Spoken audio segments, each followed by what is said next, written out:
Bismillahirrahmanirrahim. Selamat pagi. Assalamualaikum warahmatullahi wabarakatuh. Baiklah, pada kesempatan kali ini saya akan menjelaskan materi tentang prinsip-prinsip epidemiologi, frekuensi masalah kesehatan, dan ukuran-ukuran epidemiologi. Ada beberapa prinsip dalam epidemiologi. Yang pertama, epidemiologi itu selalu mempelajari sekelompok manusia atau masyarakat yang mengalami masalah kesehatan. Nah, itu berarti kajian epidemiologi atau epidemiologi tidak mempelajari individu, tapi kumpulan dari individu, dalam hal ini manusia atau masyarakat, sekelompok manusia atau masyarakat. Nah, kata sekelompok manusia atau masyarakat itu sama artinya kalau kita menyebutkan komunitas atau kelompok saja, satu kelompok misalnya. Ya. Kemudian sekelompok manusia atau masyarakat ini bisa berarti sekelompok manusia atau masyarakat dalam pengertian wilayah administratif tertentu, misalnya sekelompok manusia atau masyarakat yang tinggal di kecamatan X, kabupaten Y, atau kota J misalnya. Atau bisa juga berarti sekelompok manusia atau masyarakat berdasarkan bentangan alam, misalnya suku A, suku B, suku C, dan seterusnya. Kemudian prinsip yang kedua, epidemiologi itu selalu menunjukkan masalah kesehatan pada sekelompok manusia tadi dalam bentuk frekuensi mutlak atau rasio, dalam bentuk angka mutlak, dalam bentuk banyaknya secara mutlak atau rasio. Nah, penjelasan tentang rasio nanti akan ada di slide berikutnya.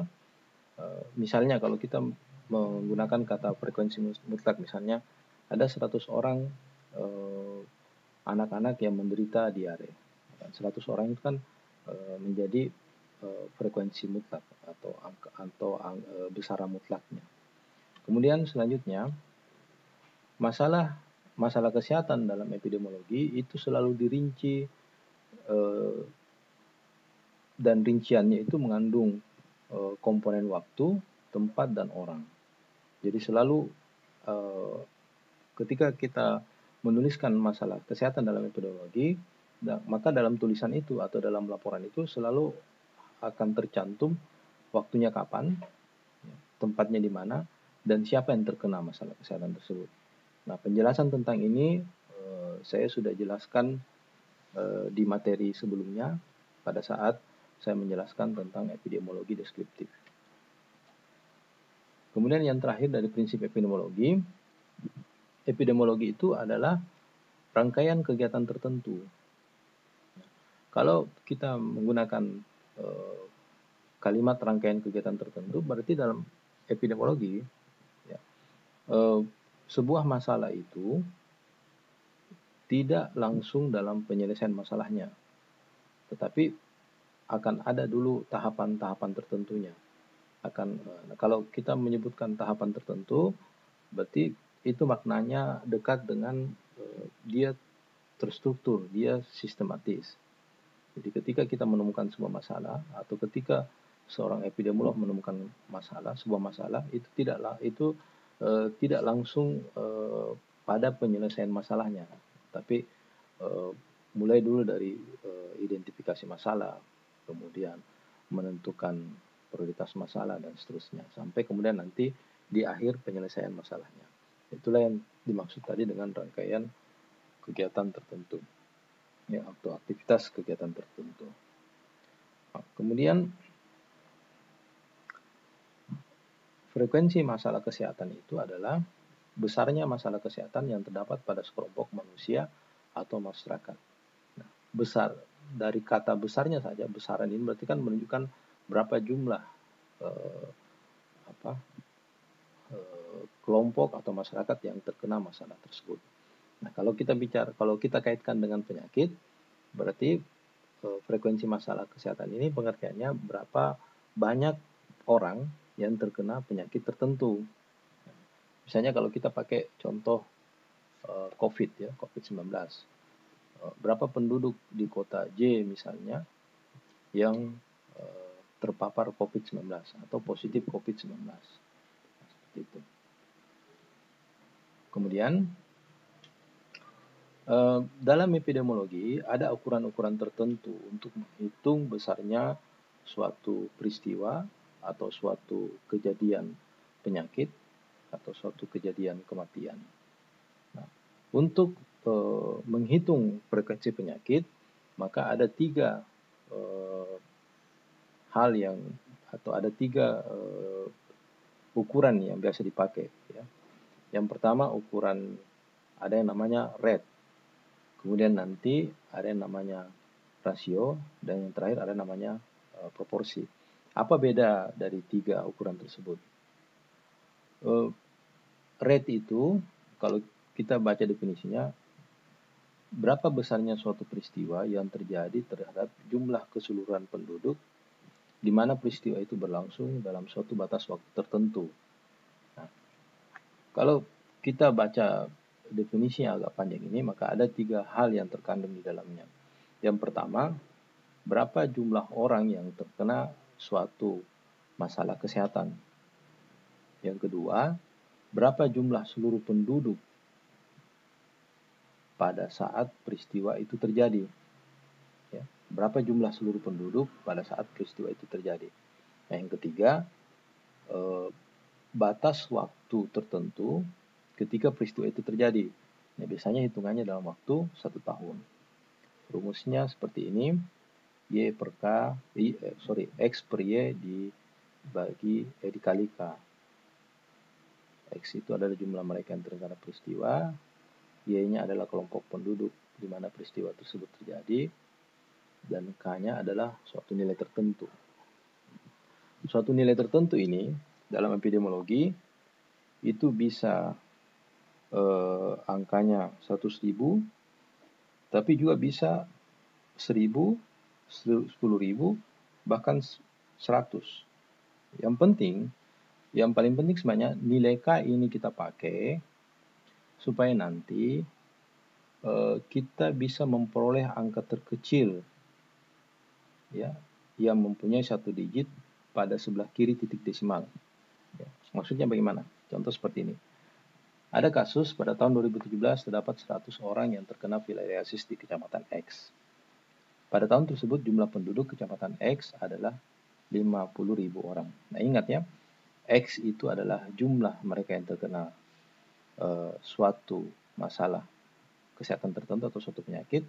Y-nya itu adalah jumlah keseluruhan penduduk pada waktu tersebut. Oke.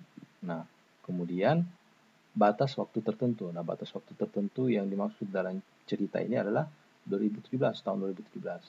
Nah, pertanyaannya berapakah rate dari peristiwa tersebut? Jawabannya seperti ini. 100 per 50.000 dikali 100.000 sama dengan 200. Kalau angka 100.000 ini tadi tidak ada, tidak dipakai, maka nanti di sini kan bukan 200. Yang muncul nanti di sini kan 0,02 kalau tidak salah ya. 0,2 nggak salah. Nah, seperti itu. Nah, sementara kita butuh angka yang bukan dalam bentuk 0,02 atau 0,2 tadi. Kita butuh angka mutlak seperti ini sebenarnya. Kita butuh angka 200 seperti ini. Itulah gunanya angka di K ini tadi, konstanta namanya ya.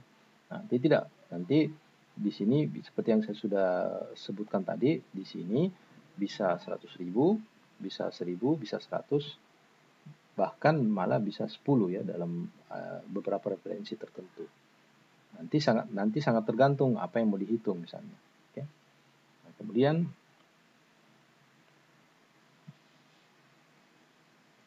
ada ukuran yang kedua, ada yang namanya rasio. Rasio itu adalah perbandingan dari dua nilai kuantitatif. Dari definisi ini saja sudah jelas bahwa dalam rasio kita membandingkan dua nilai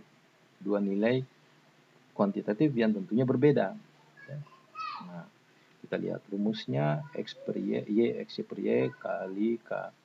X itu banyaknya peristiwa yang punya satu atau lebih atribut tertentu. Banyak peristiwa yang punya satu atau lebih tertentu dalam atribut data X. K-nya itu adalah 1. Coba kita lihat. Contoh, terdapat 6 orang anak yang telah diimunisasi dan 6 orang yang belum diimunisasi. 6 orang anak ini yang telah diimunisasi ini adalah X-nya. Ya, yang mana atributnya? Atributnya yang telah diimunisasi. 6 orang anak yang belum diimunisasi ini adalah Y-nya. Yang mana atributnya? Atributnya adalah belum diimunisasi. Terus yang mana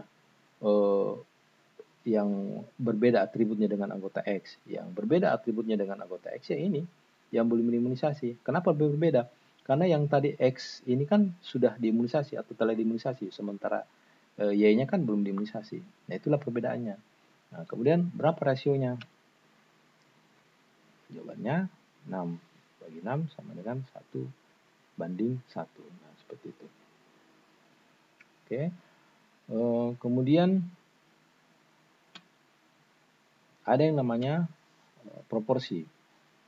Nah, proporsi adalah jumlah peristiwa dalam sekelompok data yang mengenai masing-masing kategori atau subkelompok dari kelompok itu. Kalau kita lihat pengertian dari proporsi ini, maka dalam proporsi itu adalah suatu peristiwa yang terjadi pada sebuah kelompok. Nah, kemudian satu kelompok itu atau sebuah kelompok tadi yang memiliki sebuah peristiwa, di dalamnya itu ada subkelompok atau kategori. Apa yang dimaksud dengan itu? Coba kita lihat di contohnya. Rumusnya seperti ini. Ya, X bagi Y kali K, X banyaknya peristiwa atau orang yang terjadi dalam kategori tertentu atau subkelompok dari kelompok yang lebih besar. Jumlah peristiwa, Y-nya adalah jumlah peristiwa atau orang yang terjadi dalam semua kategori dari kelompok data tersebut. K-nya selalu sama dengan 100. Nah, ini yang tadi saya maksud. K-nya ini bisa 100, 1000, bisa 1000, bisa 100 juga, malah bisa 10. Oke.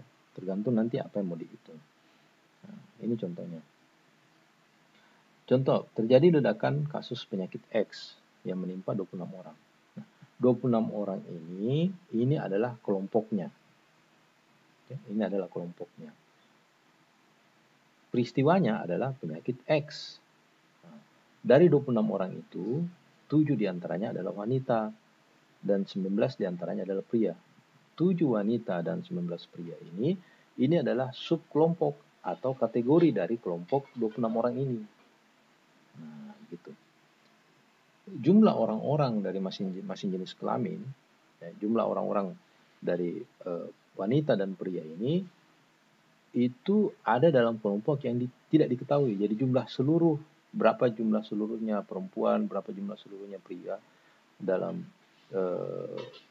dalam kasus ini tidak diketahui. Yang diketahui 7 dari 26 itu adalah wanita, 19 dari 26 itu adalah pria. Ya.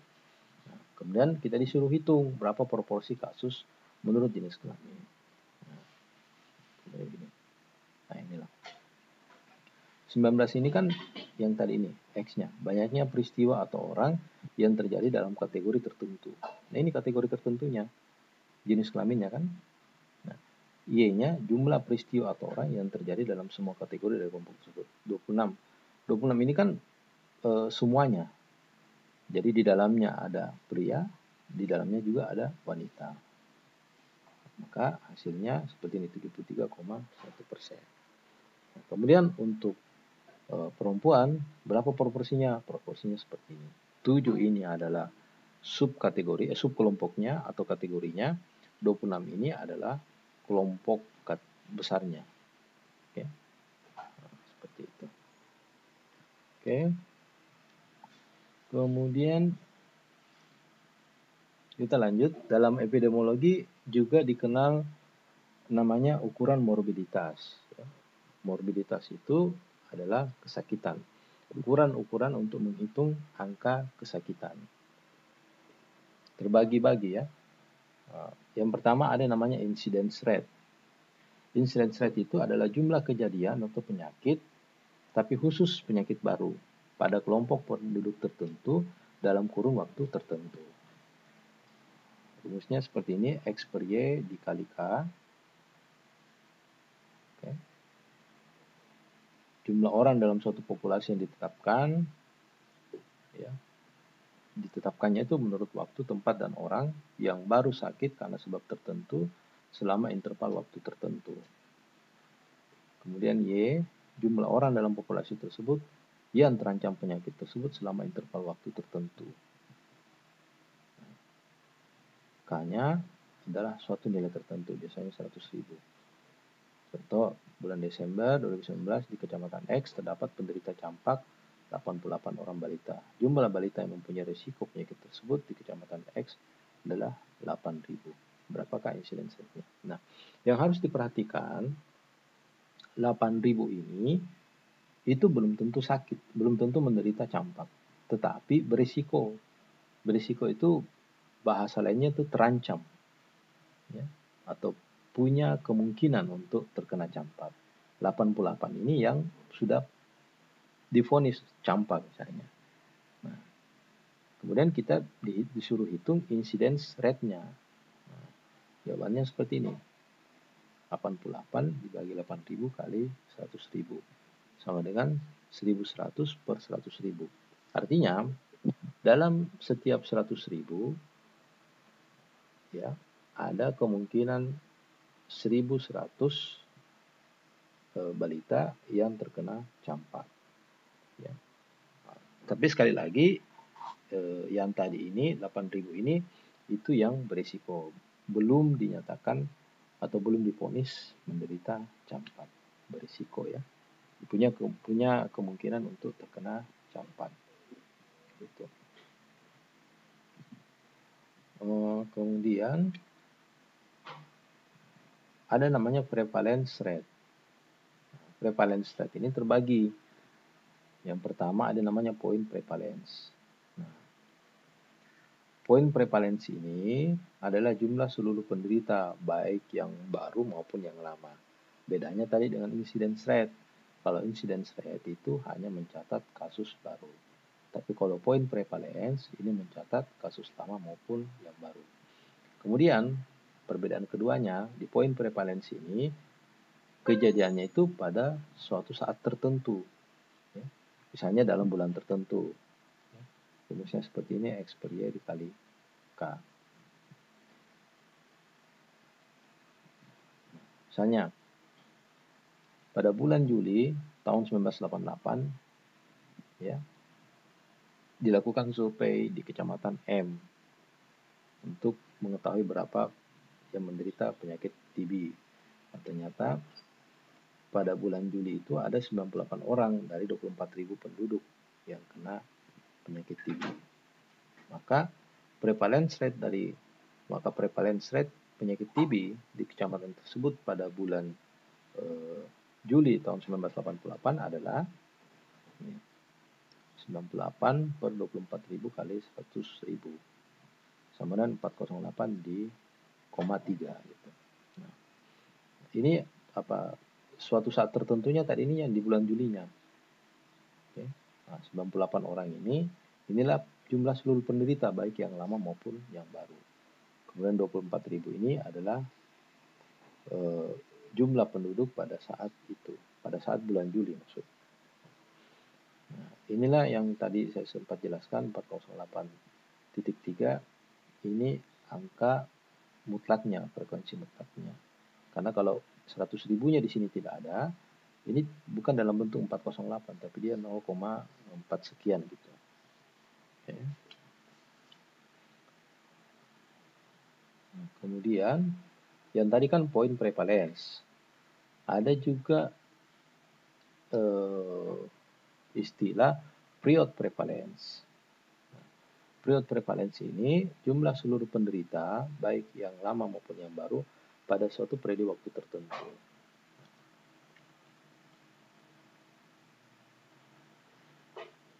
Apa bedanya dengan poin prevalence tadi? Kalau poin prevalence itu hitungnya pada waktu tertentu, misalnya tadi di bulan Juli. Nah, kalau yang ini menghitungnya itu biasanya dalam 1 tahun. Dalam 1 tahun. Rumusnya sama, X per Y dikali K. Contoh kasusnya seperti ini. Pada tahun 2019 di Kampung X terdapat 100 orang yang menderita malaria. Jumlah penduduk pada pertengahan tahun tahun 2019 di kampung tersebut adalah 300.000. Berapa periode prevalensinya? Nah, periode prevalensinya adalah 100 per 300.000 kali 100.000. Saya 33,3.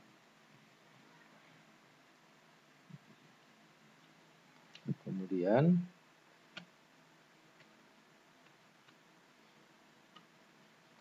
itu yang tadi ukuran morbiditas. Sekarang mortalitas. Ya, angka atau ukuran untuk menghitung angka kematian.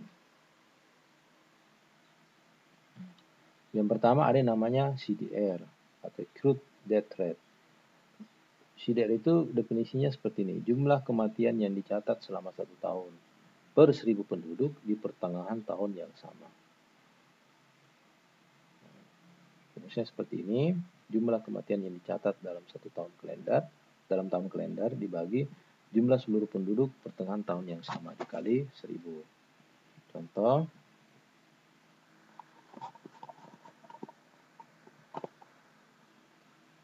jumlah penduduk Kabupaten Y pada pertengahan tahun 2018 sebanyak 220.000. Pada tahun tersebut terdapat kematian sebanyak 1000. Hitunglah CDR-nya. Itulah angka kematian kasarnya. Nah, ini dia. 1000 per 20.000 dikali 1000 sama dengan 50. Ya. Jumlah kematian berdasarkan hitungan atau ukuran CDR. Kemudian ada yang namanya IMR, Infant Mortality Rate. Infant Mortality Rate ini adalah jumlah kematian bayi selama 1 tahun. Rumusnya seperti ini, jumlah kematian bayi selama 1 tahun per jumlah bayi lahir hidup di area dan tahun yang sama dikali 1000. Contohnya seperti ini. Hasilnya seperti ini. Oke. Kemudian masih ukuran mortalitas, ada yang namanya PMR atau Perinatal Mortality Rate. Nah, kalau PMR ini jumlah kematian janin pada kehamilan 28 minggu atau lebih plus atau ditambah jumlah kematian bayi kurang 7 hari selama 1 tahun. Jadi PMR ini menghitung 2. Yang pertama menghitung jumlah kematian janin pada kehamilan 28 minggu atau lebih. Terus yang kedua menghitung jumlah kematian bayi kurang dari 7 hari. Kedua. Rumusnya seperti ini, jumlah kematian janin pada kehamilan 28 minggu atau lebih ditambah jumlah kematian bayi kurang dari 7 hari selama 1 tahun. Jadi ini harus lengkap ya. Jadi tidak tepat misalnya kalau kita menghitung PMR itu hanya menghitung jumlah kematian janin pada kehamilan 28 minggu atau lebih tanpa mencantumkan ini. Jadi harus lengkap. Nah, kemudian yang harus diingat waktunya itu adalah 1 tahun. 1 tahun ini 1 tahun yang sekarang gitu. 1 tahun tertentu ya. Bukan 1 tahun yang akan datang atau ke belakang. Jadi 1 tahun tertentu. Ya. Jumlah bayi lahir terus dibagi jumlah bayi lahir hidup di area yang sama dan tahun yang sama. Jadi jumlah yang dihitung itu harus berada di tahun yang sama dan di lokasi yang sama. Oke. Dikali 1000. Nah, contoh seperti ini. Contohnya, contoh kasusnya seperti ini. Ini sementara jumlah bayi 2000. Itulah angka PMR-nya. Angka PMR-nya adalah ini. Nah, tahun tertentu itu seperti ini maksudnya. Tahun 2019 gitu. Nah, dan penyebutan tahun tertentu itu harus ada. Karena kalau tidak ada penyebutan tahun tertentunya atau kalau tidak jelas tahun tertentu kan jadi kita nanti akan bingung kita kalau kita mengatakan IMR 250 di tahun berapa misalnya, maka pentingnya itu harus disebutkan tahunnya, disebutkan secara lengkap ya, misalnya tahun 2019. Begitupun dengan tempatnya di mana gitu. Nah, kemudian masih ukuran mortalitas ada yang namanya MMR. MMR alias Maternal Mortality Rate adalah jumlah kematian ibu karena kehamilan, persalinan, dan masa nifas selama 1 tahun. Rumusnya seperti ini. MMR sama dengan jumlah kematian ibu karena kehamilan, persalinan, dan masa nifas selama 1 tahun. Dibagi jumlah kelahiran hidup pada tahun dan wilayah yang sama. Nah, sama dengan yang PMR tadi, ini harus lengkap. Jadi jumlah kematian ibu bukan hanya karena kehamilan, tapi juga karena persalinan dan nifas. Oke. Jadi tidak lengkap itu kalau dia titik di sini, berhenti di sini, jumlah kematian ibu karena kehamilan. Nah, itu keliru. Harus lengkap. Jumlah kematian ibu karena kehamilan, persalinan, dan masa nifas. Nah, kemudian sama dengan yang PMR tadi, itu jumlah kelahiran hidup yang dihitung itu adalah yang berada pada wilayah dan tahun yang sama dengan jumlah yang di atas ini, jumlah kematian tersebut. Ya. Contoh ceritanya begini. Pada tahun 2019 di wilayah kerja Puskesmas H terdapat 500 ibu hamil. Sementara jumlah kelahiran hidup pada tahun tersebut di wilayah kerja Puskesmas adalah 2000. Itulah angka IMMR. Nah, jawabannya seperti ini. Oke. Nah, ini adalah tahun tertentunya selama 1 tahun. Nah, inilah adalah lokasi tertentunya. Gitu. Oke. Kemudian yang terakhir, ada yang namanya ukuran fertilitas, ukuran kesuburan. Ukuran fertilitas ini ukurannya menggunakan CBR, Crude Birth Rate. Jumlah kelahiran yang dicatat selama 1 tahun per 1000 penduduk di pertengahan tahun yang sama. Rumusnya seperti ini. Jadi menghitung CBR itu adalah menghitung jumlah kelahiran hidup selama 1 tahun dibagi jumlah penduduk pada pertengahan tahun yang sama dikali 1000. Contoh seperti ini. Pada tahun 2017 jumlah kelahiran hidup di kota S sebanyak 1000. Sedangkan jumlah penduduk pada pertengahan tahun di kota tersebut maksudnya kota S adalah 100.000. Hitunglah angka CBR-nya. Hasilnya seperti ini. 1000 per 100.000. Nah, kalau ditanyakan kenapa yang diambil di pertengahan tahun, ya, itu seperti inilah ketentuannya. Kenapa yang diambil adalah jumlah penduduk pada pertengahan tahun yang sama, karena ketentuannya seperti itu, ya. Begitu. Oke, sekian materi tentang ruang lingkup, frekuensi masalah kesehatan, dan ukuran-ukuran epidemiologi. Mudah-mudahan materi yang saya sampaikan bisa Anda pahami semua. Sekian dan terima kasih. Assalamualaikum warahmatullahi wabarakatuh. Selamat pagi.